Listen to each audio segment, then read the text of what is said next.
primary ignition. Welcome to Unlimited Power. My name is D-Rod, and here's my guide for playing Nalise at your Twilight of the Republic local pre-release.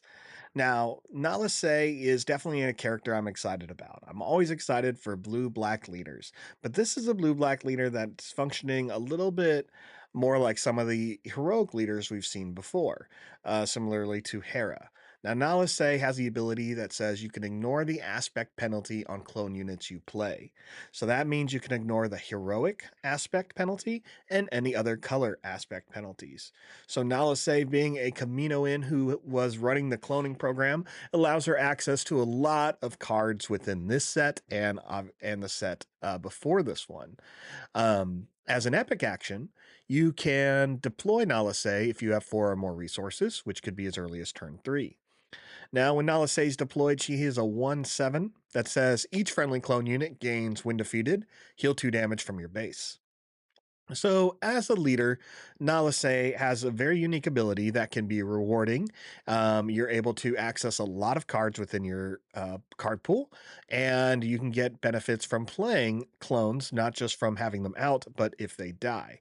This is a lot better than what we saw with characters like Hera, who allowed you to play any allowed you to ignore the aspect of any of her Phoenix Squadron or Spectres that she had within the first set. Now, with Nalise having this ability, it's going to work really well with things like Coordinate, one of the keywords in this set, as well as Exploit, another keyword in the set, and we'll talk about that here in just a minute. Now, just a reminder, this is my suggestion of things that work well with Nalise. Most of the cards are going to be commons and uncommons because that's what's going to fill up the majority of your card pool. In your pre-release kit, you should get 6 booster packs. So that means you're going to only get up to 6 rares and maybe a legendary if you're lucky. You can get a couple more, but you should really just plan on not getting more than 6 or 7. So let's focus on the cards you're going to have a lot of. The first thing we're going to look into is the cards within her aspect. Now, these are some cards I think can work really well with Nalise. Malevolence uses the exploit ability. Exploit allows you to remove a unit you have in play to lower the cost of a card by 2. So, in the sense of Malevolence, it's a 9-cost card that says exploit 4. If you were to get rid of 4 of your units in play, you can make Malevolence cost 1. Now, I think Malevolence is a strong card if you whether you play it for 1, 3, or 5. Maybe even at 7, it's pretty decent. You're going to have a lot of clones, and so using things like Exploit can be really advantageous to you moving ahead and giving your opponent another target to hit. It has the Restore 2 ability, so every time Malevolent swings, it'll heal your base. And when it comes into play, has an on-play ability, immediately giving you some value from this card.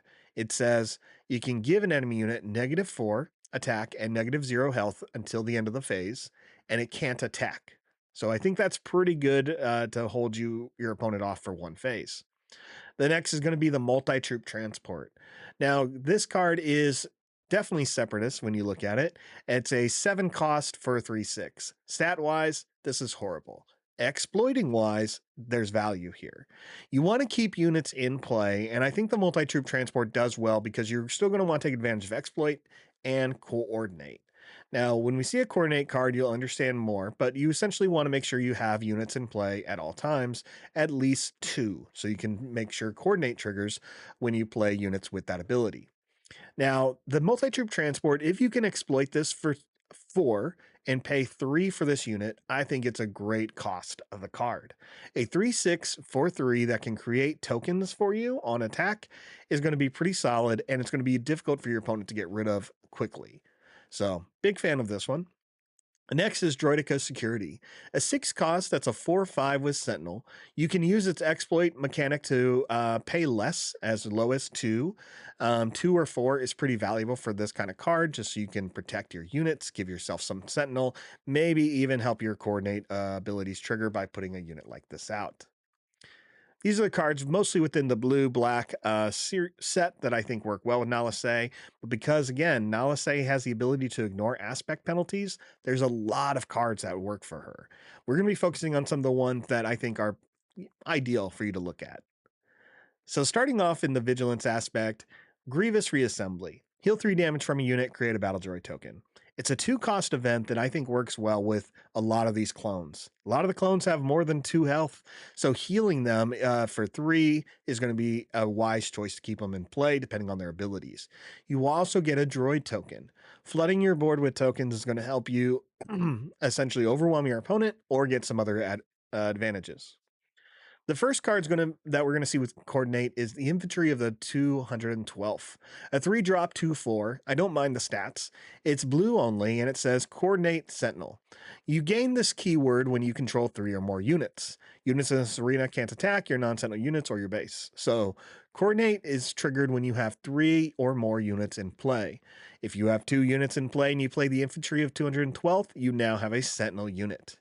So this is why it's important to keep tokens generating to help your coordinate abilities. The next is the 41st Elite Core, a 3/3 for 3, decent, with a coordinate ability to give you a +3 health, making you a 3/6. I definitely don't mind that 3/6 when we look at things like Grievous Reassembly, keeps the unit in play, keeps other units coming in. Solid choices here. Now, there's a lot of other cards in blue for you to look at that can definitely help with removal, but we're going to move on to the command aspect. Command aspect, I think, has some of my favorite clone cards and some of my favorite coordinate abilities. The first one's going to be this uncommon of Clone Commander Cody. Straight out of Obi-Wan's squad here, he's a 5 cost for a 4/4. He has Overwhelm. Not only does he have Overwhelm, he gives Overwhelm and +1/+1 as long as you have Coordinate. So all those droid tokens that you've been making, those clone trooper tokens or clones you've been playing, have now gotten stronger. You make all your clone tokens 2/2, your 3/3, your droid tokens 2/2s, and they have Overwhelm. Solid choices here. Next, Coruscant Guard, Coordinate Ambush. I really just like this cost of the card. It's a 2, that's a 3/2. Whether you're getting the ambush ability or not, it's a solid turn 1 choice. And then you have Echo, who has the Coordinate ability to become a 4/4 as long as you have 3 or more units. Again, not a bad 2-drop card that you may have a bunch of within this sealed pool. Next is Aggression. Heavy Persuader tank, probably one of my favorite exploit commons within Aggression, because you can pay 4 less for this card and have a 6/5 on the board. Not only do you get a 6/5 on the board for either 3 resources or 5 resources, you can deal 2 damage to a ground unit when you play the card. So it can definitely kill a clone or a battle droid for you, getting them off the field, giving you an advantage against your opponent. Next is a 4-cost heavy, 4 for a 4/4, stat wise, good. Has the coordinate ability, so as long as you have 2 more units, you can now attack for 6 with that raid 2 ability. And my favorite part of him is when he's defeated. You're going to have some times where you're going to need to even kill your own clones that are hanging on by a thread. And heavy is a great one for you to sacrifice because he'll do 1 damage to each of your enemy ground units. So if they're going for that big battle droid exploit, you can take care of that. Next is Batch Brothers, a 3-cost 2/1 trooper that creates another trooper for you. So you get a 2/2 token and a 2/1 unit. So I think that's pretty good for just 3 value. In the cunning aspect, let's look at 5s. One of the main clones from the Clone Wars series that discovers a lot without spoiling too much. 5s for who's a cost 5 and a 5 and a 5. That's how he got his name. He's actually Trooper 5555. I think he's 4/5s. But he has the Saboteur ability. He is a rare. And he says when you play an event, you may put a clone unit from your discard pile on the bottom of your deck. And if you do, draw a card. So you're going to make sure you're not milling yourself. It's not technically big recursion here. You're just putting the cards on the bottom of your deck, but you are drawing a card as well. And I think that's some good value for a card that isn't that bad to play if you have to go yellow. And also, you don't have to go yellow because you're Nala Say. You can just play it, right? Next is Hidden Sharpshooter, a 4-cost 4/3 ambush. Having those ambush cards can make a big difference against your opponent. So it's a great card if you can find it for the 4 slot. And last is Infiltrating Demolisher, another ground unit that I just happen to like. I really enjoy exploiting this card for 2, so you can pay 2 and have a 4/5 with Saboteur out. That Saboteur can make a big difference. It's not a clone, but I think it's a strong one that you don't want to pass up. In the villain aspect, merciless contest where you can just defeat a unit and defeat another unit. You just have to pick one of yours and you can defeat one of your opponents. So I really love this card. The patrolling AAT, assault, automated assault tank. No, it's probably automated assault tank. I have to look it up. It's a 5 cost 4 or 5 with Sentinel.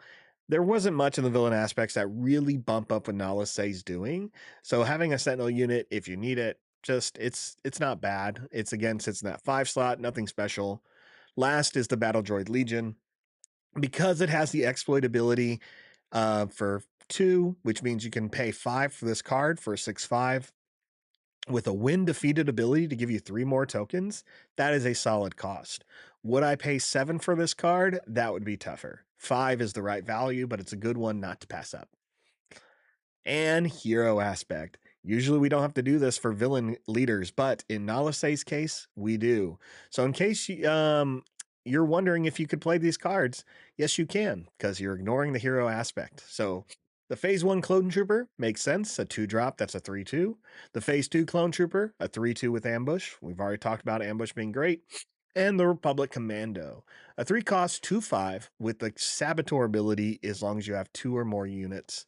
3 or more units in play. So, lastly is going to be non-aspect. Headhunter Squadron's just a low-cost space unit that you can throw in there. Volunteer Soldier really works because with you, we saw this card in set 1, but there are more trooper tokens, or trooper units, in this set. So you should be able to pay her for 2. And she has the Raid 1 ability, giving you a 3/3 value. So, lastly is Private Manufacturing. Draw 2 cards, and if you control no token units, you have to put 2 cards from your hand on the bottom of your deck in any order. I really love cards like this. If you've played other card games, card advantage really does matter. I would say Star Wars Unlimited is still one of those games where you're figuring out what's the right value for card advantage, but a card like Private Manufacturing gives you some options. If you don't have the tokens, you're putting 2 cards back, and that's not a bad thing. But in this set, you should have the tokens. So you're paying 2 for 2 extra cards. And 2, you're probably going to have a lot of times towards the middle and late part of your game where you're going to want to be drawing those extra cards and you have the resources to play something this low. So again, great card here. Those are all the cards I wanted to look at when it came to Nala Se. I was really happy to kind of look at a lot of clones and see a character like Nala Se get implemented. This is something I was hoping to see with Omega in the last set, even see her as a leader having this ability. And now we can kind of see why they didn't want to go that direction when Nala Se was going to do the same thing. Her ability to give you other aspects in play is going to be solid, as well as her ability to heal damage from your base. You do need to watch out for a couple of cards that really mess with leader abilities, but Nala Se can give you some strong value out of a lot of different cards out there and give you a larger pool to pull from. Good luck if you play Nala Se at your local pre-release. Let me know in the comments below. What rares did you pull? What legendaries did you pull? How did it go for you? I want to hear about it. I'm excited if I can make Nala Se work. I always want to play any black blue leader. So I will also give that a try this weekend starting November 1st for the Twilight of the Republic pre-release. Thanks for watching. Have a great time at your local event, and may the Force be with you.